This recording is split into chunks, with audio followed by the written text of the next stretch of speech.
Good evening, friends. I'm back with a presentation on IELTS as promised in the previous video. I just, started my research on this. Not exactly research, but something that I could share with those who are interested in this international kind of test. So today I'm going to talk about IELTS, which stands for International English Language Testing System. And there's yet another one also, which we've heard very often, which is PTE.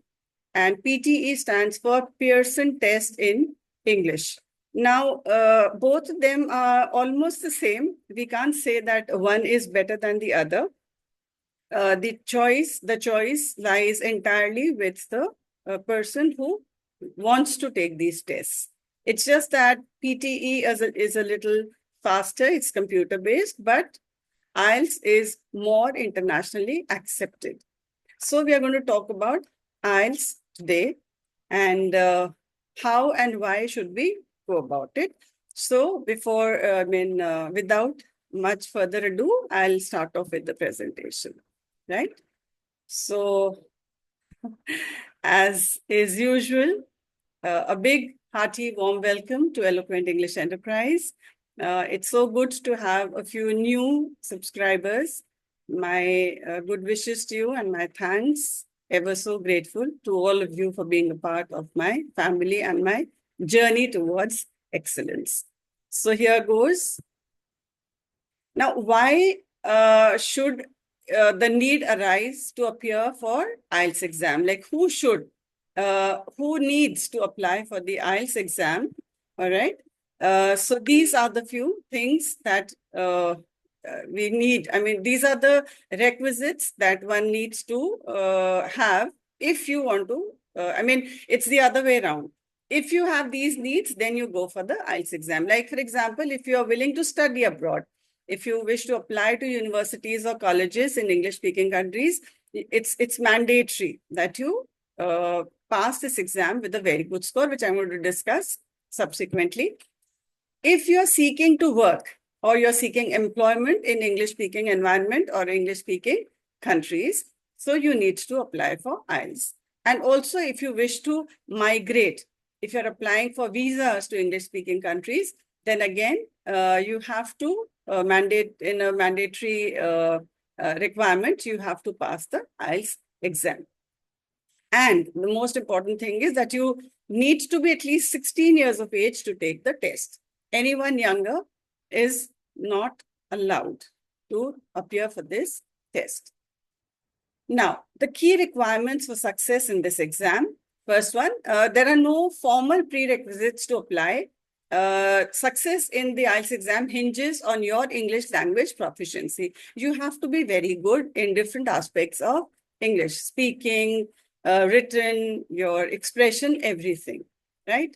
And even hearing, you have to listen. So there are a few things which I have brought about for you. You should aim to, number one, understand a wide range of spoken English, the various genres. This includes various accents and speaking styles. We must know that British and American English are quite different.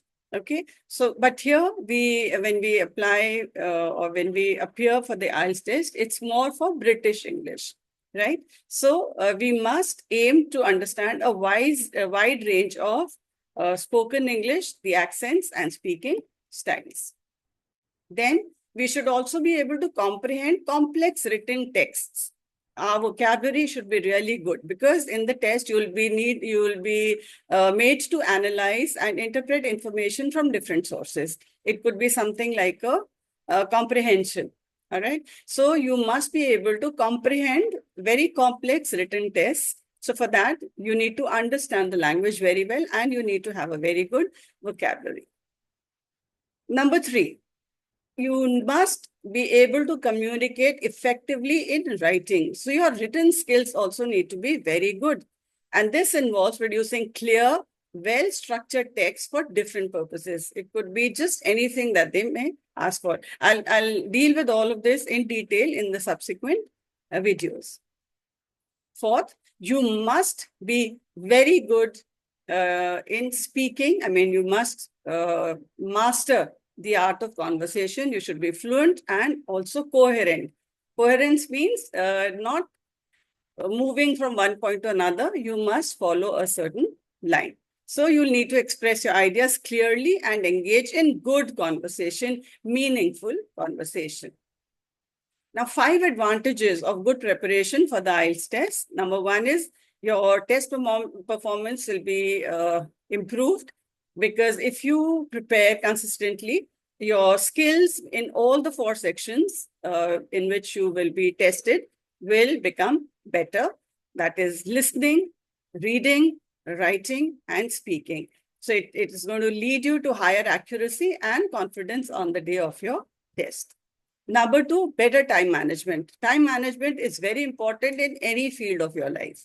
So even over here, when you go to appear, you have to keep your time, you have to divide your time into different activities or questions that are put to you. So when you practice under timed conditions, it's going to help you manage each section efficiently and effectively, and it's going to reduce the chances of leaving questions unanswered due to time pressure. So you won't be under any kind of pressure because you're used to doing it. You've already undertaken a lot of mock tests, so it's going to become almost like a cakewalk for you. So you have to be fully prepared. The third important point is you will become familiar with the test format. So you'll be able to understand the question types, the structure, the expectations, etc. And this is going to reduce your surprise, your anxiety, etc. All of these will be reduced and you will be able to focus purely on your performance. So familiarity with the test format is absolutely essential. Your language proficiency obviously will get enhanced. So this preparation, if you prepare well for the IELTS exam, your language proficiency will become enhanced. It's going to improve your overall English usage, your vocabulary, grammar, fluency, comprehension, etc., which are very valuable, not just for the test, but subsequently when you go out for your academics or for work environments as well.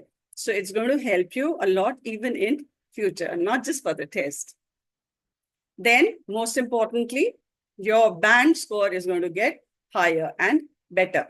So if you prepare well, it's like, directly proportional to your better score, which is very essential for admissions, for work visas, and even for migration purposes, where minimum band requirements exist. They have a certain band requirement. It's different for different universities, for work visas, etc.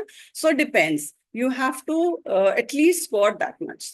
The minimum the band requirement, which is required for that particular place of study or work or even for migration.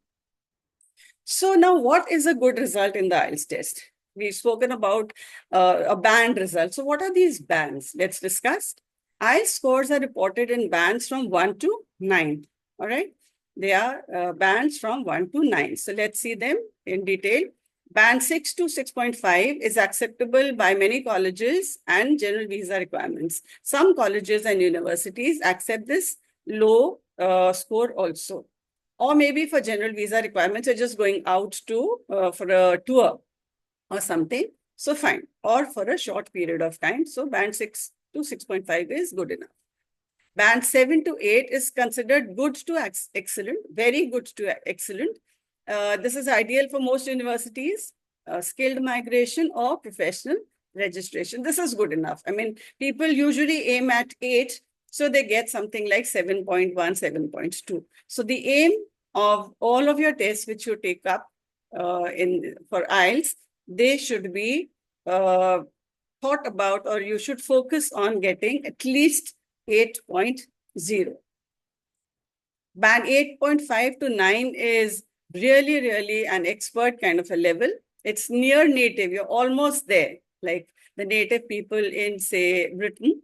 And it's highly competitive for top institutions or for global job markets. A good result typically means band 7 or higher, which I just told you, depending on your goals. Some universities are okay with 7, but some of them want 8. So it depends where you are applying. So this was the first part of the presentation. I didn't want to make it too long. So I'll be back with the next one where I'm going to discuss how to prepare and what all we need to prepare. And then after that, I'm going to give you some mock tests also. So thank you so much for watching this presentation. Hoping to see you soon in the next part. And till then, kindly just go through this again. Try to understand what IELTS is all about and how you need to prepare.